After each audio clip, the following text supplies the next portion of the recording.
界敲地圣诀，之位吗？实在。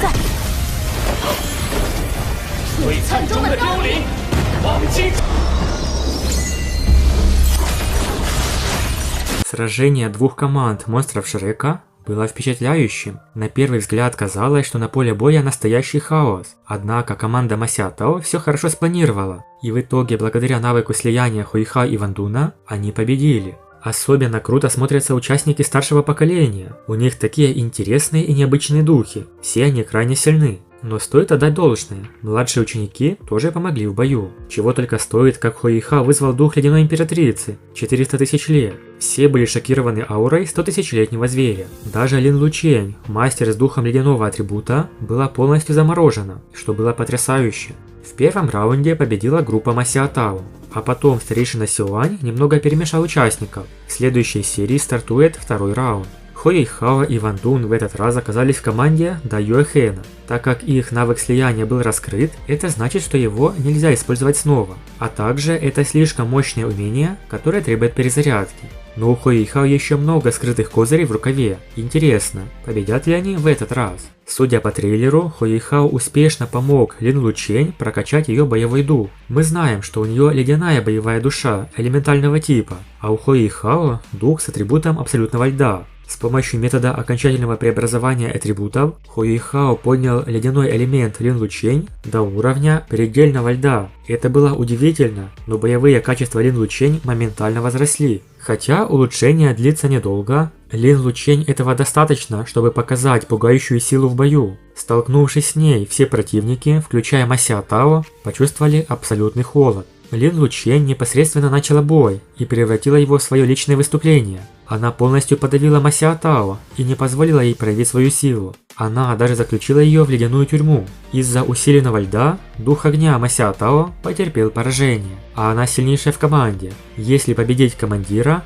остальные участники не справятся с натиском. Лин Лучень активировала пятое духовное кольцо. В результате злой огонь Ма Сяотао был подавлен до такой степени, что она фактически могла распространять его только в 2-метровом диаметре вокруг себя. Как мастер духа системы контроля, Лин Лучень обладала огромным количеством контроля над своим льдом. С атрибутным усилением от Хуэйхао она могла подавить практически любого в команде противника. В итоге, ментальный контроль Хуэйхао и усиление Лин Лучень позволили команде Да Юэхэна наконец одержать победу.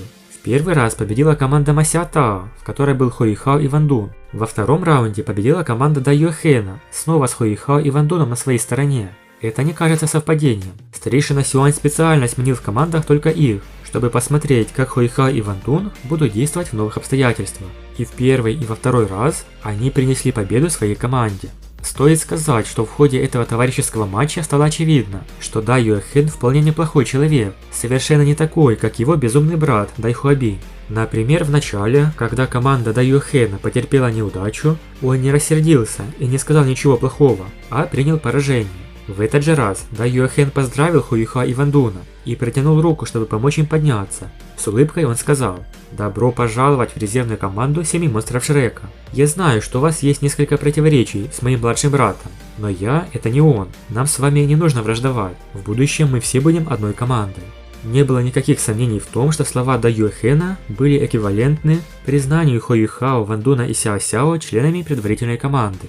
В трейлере показали, что Да Юэхэн подошел к Дай Хуабиню сразу после матча, надеясь, что его брат подавит свою ненависть и перестанет враждовать с Хуэйхао. Но судя по реакции Дай Хуабиня, он не хотел мириться. Дай Хуабинь в ярости разбил стул и сказал, что еще покажет свою силу.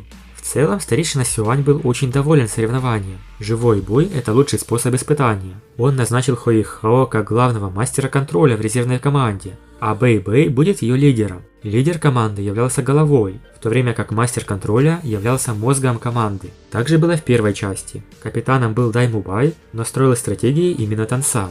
Если бы уровень Хуэйхао был повыше, старейшина Сюань даже подумал бы о том, чтобы поставить его главным мастером контроля в основной команде. А далее старейшина сообщил, что завтра они отправляются в Звездный город, чтобы принять участие в турнире. Турнир духовных дуэлей Академии Континента каждый год проводится в разных странах. На этот раз настала очередь Звездной Империи. Следующий турнир, в котором примет участие команда Хуихао, будет проходить в Империи Солнца и Луны.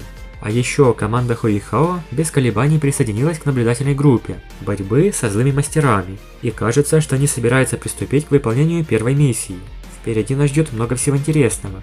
Спасибо большое за просмотр, подписывайтесь на канал и всем пока.